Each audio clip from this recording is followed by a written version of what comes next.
Telugu PMC ప్రేక్షకులకు స్వాగతం. Hi friends, మీరు గనక ఇప్పుడే మా ఛానల్కు వచ్చినట్లయితే మా ఛానల్ని సబ్స్క్రైబ్ చేసుకోండి. సబ్స్క్రైబ్ చేయడంతో పాటు పక్కనే ఉన్న బెల్ ఐకాన్ని క్లిక్ చేయండి. మా టీవీలో ప్రసారం అవుతున్న సీరియల్ సత్యభామ. ఈ సీరియల్లో ఎన్నెన్నో జన్మల బంధం సీరియల్లో హీరో హీరోయిన్లుగా నటించిన నిరంజన్, డెబ్జానీ మెదక్ సత్యభామ సీరియల్లో సత్య, క్రిష్ పాత్రలో కలిసి నటిస్తున్నారు.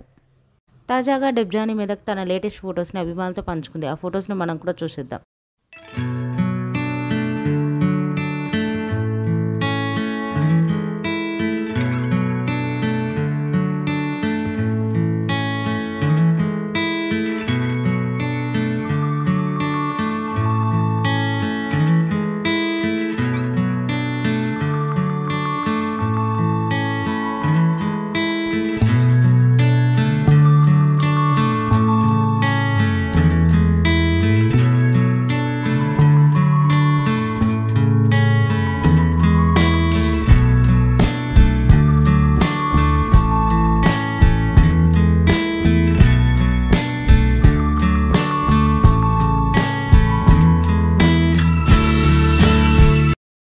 ఈ వీడియో మీకు నచ్చినట్లయితే లైక్ చేసి మరిన్ని టాలీవుడ్ లేటెస్ట్ అప్డేట్స్ మిస్ అవ్వకుండా చూడాలంటే తెలుగు పిఎంసి ఛానల్ను సబ్స్క్రైబ్ చేసుకొని పక్కనే ఉన్న బెల్ ఐకాన్ని క్లిక్ చేయండి.